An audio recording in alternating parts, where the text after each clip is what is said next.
សួស្តីអ្នកទាំងអស់គ្នាថ្ងៃនេះផងដែរវិលជួបគ្នាម្ដងទៀតហើយជាមួយខ្ញុំបាទនៅនេះខ្ញុំនឹងធ្វើការសម្រាយរឿងមួយដែលមានចំណងជើងថា Tis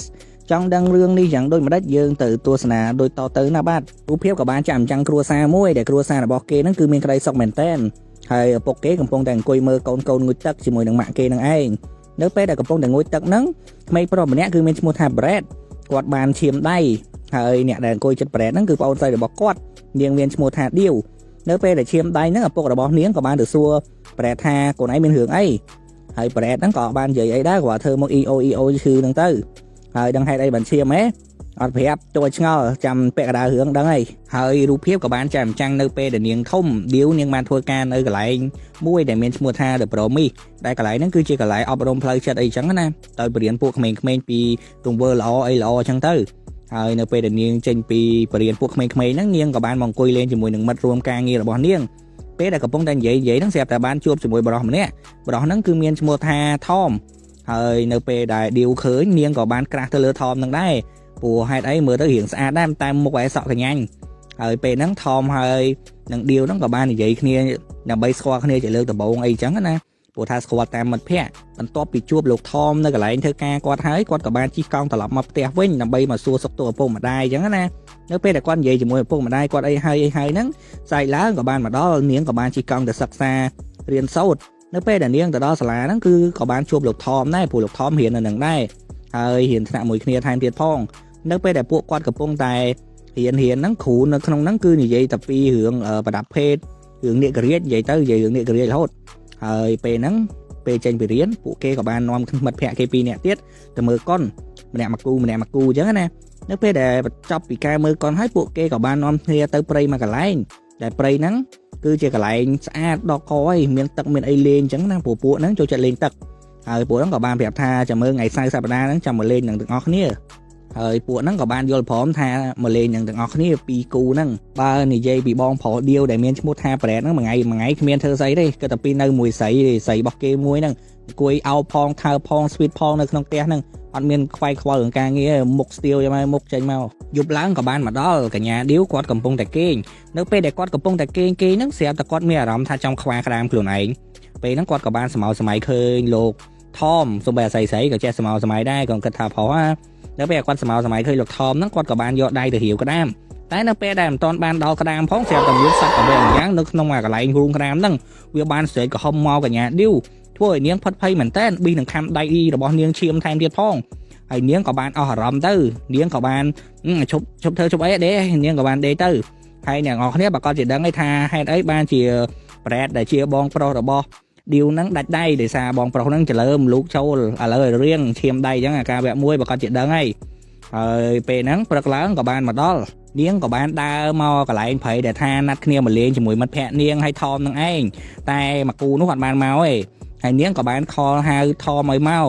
ពេលហ្នឹងថមក៏បានជិះឡានមកដល់នៅពេលដែលថមមកដល់ហ្នឹងពួកគេបានចុះលេងទឹកមួយទឹកយ៉ាងសប្បាយរីករាយហើយមិនត្រឹមតែប៉ុណ្្នឹងទេពួកគេបានស្រើបស្រាលនៅក្នុងទឹកថើបគ្នាថែមទៀតផងពេលនោះ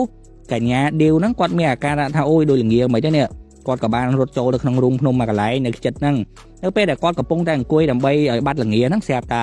លោក Tom ក៏បានចូលមកដែរបន្ទាប់មកលោក Tom ក៏មានអារម្មណ៍ចង់ប៉ៃណៃនាង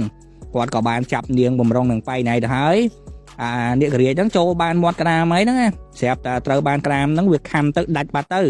ហើយគាត់ហ្នឹងក៏បានស្រែកមែនតើគាត់ឈឺទៅចុកចាប់ហើយនាគរាជរបស់គាត់ហ្នឹងត្រូវបានដាច់ចេញពីគ្នាតែម្ដងធ្វើឲ្យលោក Tom ផាត់ភ័យស្រែកផងយំផងហ៊ីហ៊ូហើយគាត់ក៏បានរត់ចោលកញ្ញា Dio បាត់ទៅហើយ Dio ហ្នឹងក៏មានអាការៈសែតដែរនាងក៏បានដើរចេញមកពីក្នុងរូងភ្នំនឹងដូចគ្នាមកអង្គុយសែតតែម្ដងហើយពេលហ្នឹងនាងក៏បានត្រឡប់មកផ្ទះនាងវិញដូចធម្មតាទៅនៅពេលមកដល់ផ្ទះហ្នឹងនាងបានងូតទឹកងូតអីហើយនាងខូចចិត្តជាខ្លាំងដោយនាងបានបាត់បង់សង្សាររបស់នាងទៅហើយ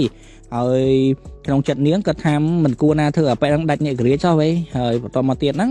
នាងក៏បានទៅចូលក្លឹបមួយកន្លែងព្រោះខូចចិត្តពេកចូលមើលគេរាំមើលអីចឹងណានៅពេលដែលចូលហ្នឹងក៏បានជួបមិត្តភ័ក្តិគេម្នាក់មិត្តភ័ក្តិគេហ្នឹងគឺមានឈ្មោះថា Ren ហើយ Ren ហ្នឹងក៏ថាអីចាំខ្ញុំជូនទៅផ្ទះ Ren ហ្នឹងក៏បានជូនកញ្ញា Dio ហ្នឹងមកផ្ទះមកហើយ Ren ក៏បានជួបជាមួយនឹងលោក Brad ហើយលោក Brad គឺជាបងប្រុសរបស់ Dio នឹងឯងក៏បានសួរថាម៉េចហើយចង់ញ៉ាយប្អូនឯងមែនបែរ Ren ហ្នឹងនិយាយថាអត់ទេខ្ញុំត្រឹម friend ណាចាស់ friend នឹងគ្នាតា ចំណែកឌីវពេលនាងមកដល់ផ្ទះហ្នឹងនាងក៏បានបើកកុំព្យូទ័របើកអីស្រាវរឿងថៃដៃបាននាងមានអាការៈប្លែកៗអញ្ចឹងណានៅពេលនាងបើកមើលស្រាវជ្រាវទៅលើអ៊ីនធឺណិតទៅទើបនាងដឹងថាអាហ្នឹងគឺមកពីបណ្ដាសាយអញ្ចឹងទៅ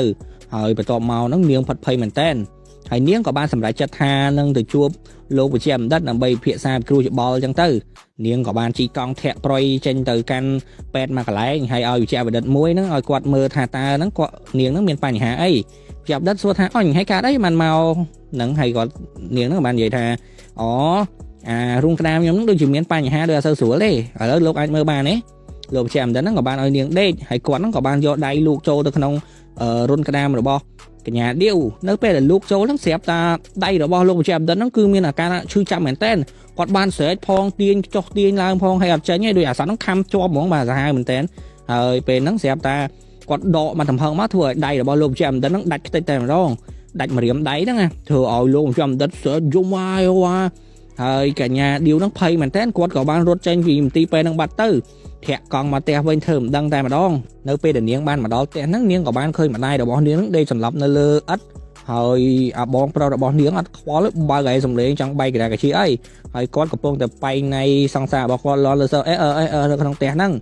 ហើយកញ្ញាឌីវហ្នឹងក៏បាននាំម្ដាយរបស់នាងហ្នឹងទៅកាន់មន្ទីរពេទ្យនៅពេលទៅដល់មន្ទីរពេទ្យហ្នឹងឪពុករបស់នាងក៏បានទៅជាមួយផងដែរគាត់បានអង្គុយជាមួយនឹងកញ្ញាឌីវហើយពេលនោះកញ្ញាឌីវក៏បានសុំឪពុករបស់នាងថាចង់ចេញទៅក្រៅបន្តិចដើម្បីលំហែខួរក្បាលអញ្ចឹងណាហើយនៅពេលដែលម៉ែដឹងខ្លួនកុំភ្លេចខលប្រាប់កូនផងហើយនាងក៏បានដើរចេញទៅក្រៅបាត់ទៅហើយឌីវហ្នឹងគាត់ក៏បានទៅជួបរ៉ែនដែលជាមិត្តភក្តិគាត់ហ្នឹងគាត់មិនមែនទៅណាទេនៅពេលដែលទៅដល់ផ្ទះរបស់រ៉ែនហ្នឹងរ៉ែនក៏បានសួរថាតើមានបញ្ហាអីមិនមកផ្ទះគាត់ទាំងយប់អញ្ចឹងណាហើយនាងក៏បានប្រាប់ថានាងខូចចិត្តណាព្រោះថ្ងៃម្ដាយក៏មានបញ្ហាគ្រួសារក៏មានបញ្ហាបងប្រុសមិនខ្វល់ពីម្ដាយមិនខ្វល់បងប្រុសអីចឹងទៅញ៉ៃពេញហ្នឹងក៏បាននិយាយរឿងរៀបរាប់ប្រាប់ថាសង្សារគេមានប្រមាណក៏នាំទុកអីចឹងទៅ